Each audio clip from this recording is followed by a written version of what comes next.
Tonight, the Normal Town Council will discuss banning camping in a spot you may not have thought of. Good afternoon, I'm Kelly Christensen. TV 10's Jamie Toller joins us live in the studio with more. Jamie? The recently constructed Uptown Circle was home of the Occupy Blono protest for a short time last November. Since then, the council has been aware of the issue of camping uptown. It may look like a winter wonderland right now, but when the temperature is high, so is the number of people in the Uptown Circle in Normal. When Occupy Blono protesters set up camp there last fall, they were compliant when they were asked to leave. However, the City Council wants to make sure that similar incidents don't happen again. It's obvious that it's just to circumvent the Occupy movement, so I don't think it's appropriate to make a law for that. The new ban on camping would prohibit camping here in Uptown Circle, as well as in the new Gateway Plaza, which will be built across the street. I don't understand why they would be camping there. It's kind of a weird place to be. Although uptown businesses don't see camping as a problem, there is some fear that the property could be damaged by the presence of tents and other camping equipment. The National Mall in Washington, D.C. has a similar law against camping. Reporting live in the studio, I'm Jamie Toller. Back to you, Kelly. An Illinois Wesleyan student died yesterday afternoon after an accident in Ogle County. 18-year-old Brandon Landau was transported to Rockford Memorial Hospital, where he died around 12:40 p.m. No information has been released about what type of accident it was or the circumstances surrounding his death. Counselors will be available at Wesleyan, and an autopsy is scheduled for later today.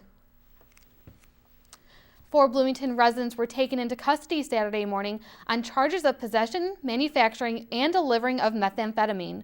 The residents taken into custody include 28-year-old Christopher Snow, 27-year-old Daniel Schambarger, 32-year-old Josiah Shelton, and 21-year-old Alyssa Lewis. The Panagraph reports that they are being held in lieu of over $500,000 each, and none had posted bond as of Saturday evening. The case remains under investigation. The city of Bloomington has dropped an ordinance violation case against a man who challenged the police search of his car. Anthony Johnson was pulled over in January of 2011 for having a loud muffler on his car. However, a recording from the traffic stop captured the officer telling Johnson they were looking for drugs. His car tested positive for cocaine, and after Johnson challenged the search, a judge agreed he was unlawfully detained. A McLean County Court Service employee now faces official misconduct and theft charges. 38-year-old Luisa Estrada from Bloomington has allegedly been using working hours and county equipment to run a private income tax service. She was arrested Friday morning and was terminated once charges were filed. Estrada appeared in court and her bond is set at $10,000. With record-setting numbers last year, one local library is deciding on whether or not to build another branch.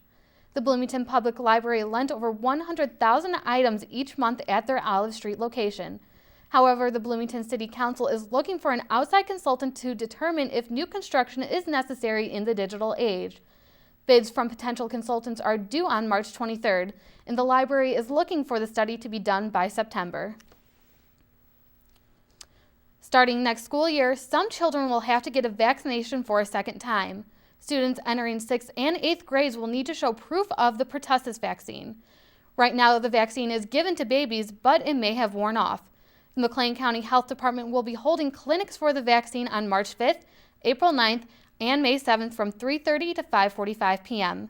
These clinics are for uninsured or underinsured students and students with a medical card. An ISU research team has come to a conclusion on the cause of tens of thousands of bat deaths at wind farms. The team has concluded that the bats are dying from traumatic injury after colliding with the turbine blades.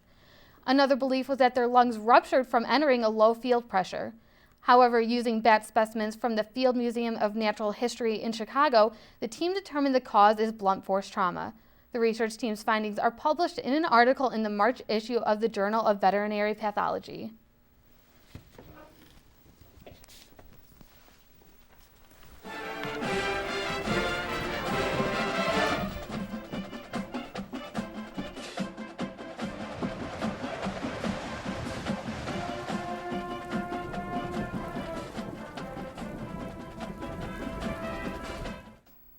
Look at your weather for the upcoming week.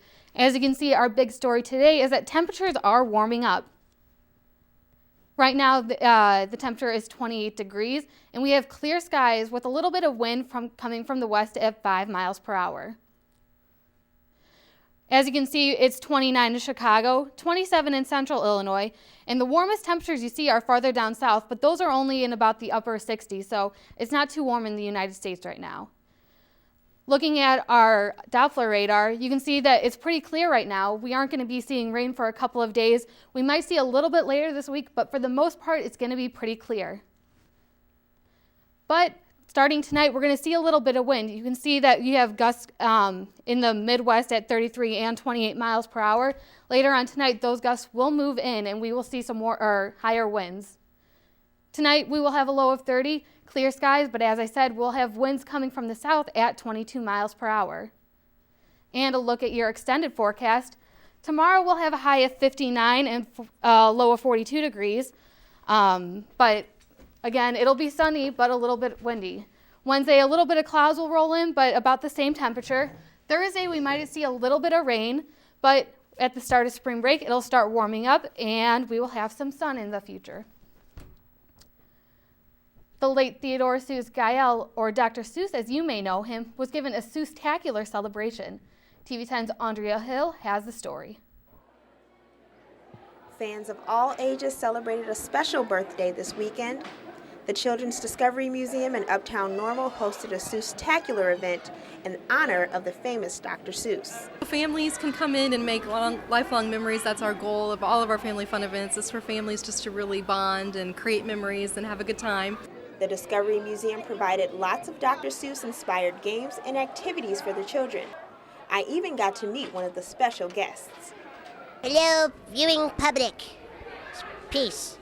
Over 200 million copies of Dr. Seuss books have found their way into homes around the world. His work still seems to make people smile. That's what Dr. Seuss was all about, is just, using language in a way that is kind of interesting and fun. And I think that's why kids enjoyed the stories.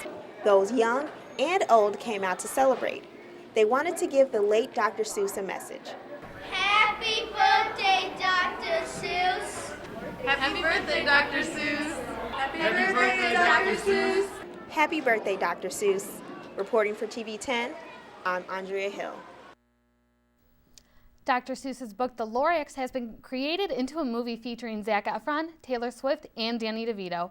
It is now playing in theaters. And that's it for news and weather today, but stick around to see how the Redbirds fared against Creighton in the NBC Championship game coming up next in the Sports Zone.